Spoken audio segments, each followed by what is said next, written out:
And so then we start and we factor in these three things. These three big rocks are what's going to go in there first.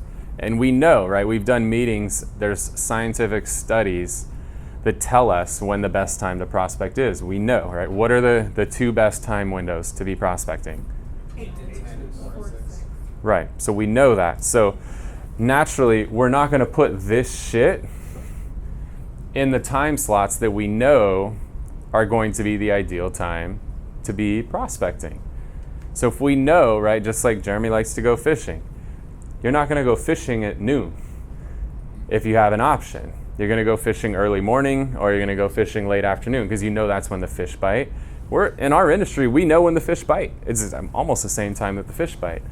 So if we know that, those are the things that we're going to put into the calendar first. And so, if you've got family stuff like dropping kids off at school, picking kids up, stuff like that, you're obviously just going to build around that. So if you have any family things, throw those in there. So for me, I'm going to come in and I drop Nixon off at school, and I usually leave my house at 8, and I block myself off till 9. And then there's this little repeat feature on here. So I can even mark what days I do it. So I could come in here and say, you know what, I drop her off every Monday, Tuesday, and Friday. And I can pop that in, and you can even color code stuff. So like I could make everything that's family related, I could just make it pink. And I can automatically pop this stuff in here. And I'm gonna go back because we're on Tuesday, so it gets a little wonky. So we'll start that on Monday.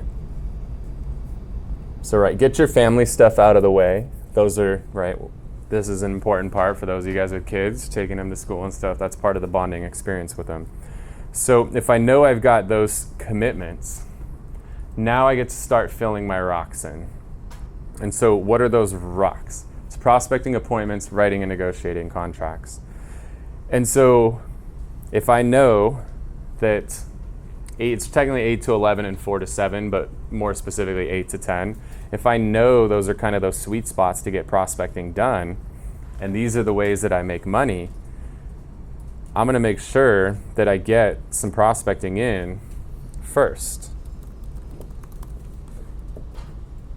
And one of the things I like to do is I like to stagger my prospecting. I know if I call every single day from 9 to 11, that's great. But if that's the only time I call and people are at work during that time and they work a job they can't answer, I'm never going to talk to them. So I do like to stagger. I like to throw at least one afternoon in there. So I can come in here and put in 9 to 11, and I could say, you know what, I'm going to do 9 to 11 every day but Wednesday. So Monday, Tuesday, Thursday, Friday, I'm going to prospect, and I'm going to make that shit green because that's how I make my money. And so I can pop that in there. And I can say, you know what, Wednesdays, I'm going to hit that afternoon sweet spot. So I can come in here and I can put in some afternoon prospecting on Wednesdays. Jeez.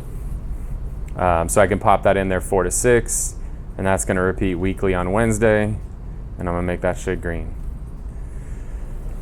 All right. So now we're starting to get this thing built out. And then number 2 on the list, this is going on appointments. Well, we all know traditionally people like to see properties in the afternoons, right? Every once in a while they've got a job where mornings are going to work for them. So what I like to do is build out and basically flip-flop my prospecting and my appointment times. And so my 4 to 6 is when I'm going to typically show properties because that's when it's most convenient for people to see them. And I like to title it appointments or prospecting because the way that I look at this is that I should be going on appointments because I've done all this prospecting, I've set all these appointments, now I've got to go on these appointments. And this is going to be green as well. But if I don't have appointments, I better get my ass on the phone and prospect because my job is to do these 3 things. This is how I make money. So if I've got time set up to go on appointments and I don't have them, that doesn't mean that's time to do all this bullshit. That means it's time to do this shit. because this is how I make money. This is necessary. This all has to happen. But this is how I make money. So I never replace anything in green with anything over here. It just doesn't happen. So that's why I like to put in there appointments or prospecting time. And then I like to make a morning available for appointments. And so we'll come and we'll pop that same thing in there. 9 to 11 every Wednesday, make it green. Beautiful.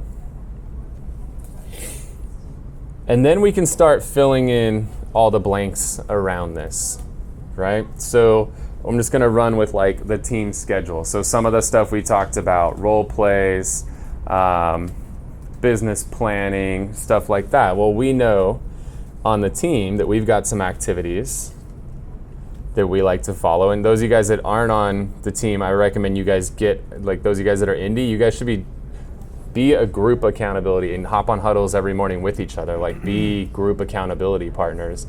Or if you guys are building teams, you guys should be doing this. So we do a huddle every day at 8:15 a.m. And it goes till 8:30 a.m. And this is every day. So this, I can simply check every weekday. And we're gonna put stuff like that in yellow, right? Because those are necessary. And so I can pop that in.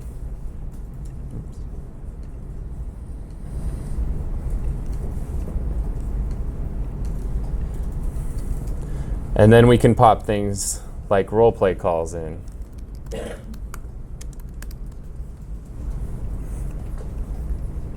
And so, and this is obviously open to everybody. This isn't just a team thing, but role play calls are so damn important. I actually heard it, I was listening to a video when I was driving today, and it really hit home, is that we're so reluctant to do things like role play.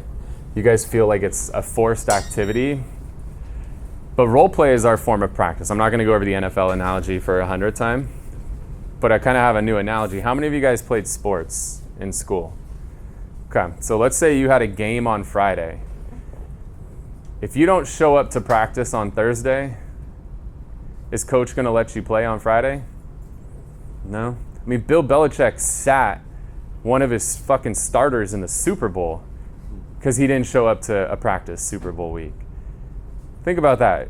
When we played sports in school, we didn't even get to play in the game if we didn't show up to practice. But here we are. Why should a seller hire us if we're not showing up to practice? Why should we can start filling in some more of this stuff. And now, I don't know if I want to spend the entire meeting building out that part of it, but this is the basic premise of how you guys have to build your schedule. You've got to block off these big rocks, and you've got to get to the point, and I think color coding things really helps, because when you color code it, if you've got something that's in green, there's nothing replacing it. You've got to get that burned into your brain that nothing replaces my big rocks. Those have to go in the jar first. That's what she said. Oh boy. Lisa's out of town too. What do we do? Got to put those big rocks in first. Otherwise, we're not going to have room for everything else, guys. So think about your schedule and think about how are you doing with this? Are you falling victim to spending 90% of your time here and 10% here? I mean, in all honesty, like let's be honest. How many of us make that mistake? And I'll be the first to raise my hand, right? We basically all do. But my goal today is hopefully to make this jar stick in your head. And sometimes I think having a visual representation of it is really going to be effective, because you're going to think about that jar and think about this. There's a limited capacity in this jar. This jar is only going to fit so much. Now, you could be like some of the crazy people that try to like stack another jar on top and work like 40 hours a fucking day and burn yourself out, and that's not going to work either. But in reality, the jar is only so big. There's only so much that's going to fit in that jar, and that jar represents your day. Those big rocks are what represent the three things that we do to make money. Those small rocks represent all these necessary things that are a part of doing our job. And that sand, it's gonna find room. There's always gonna be room for that.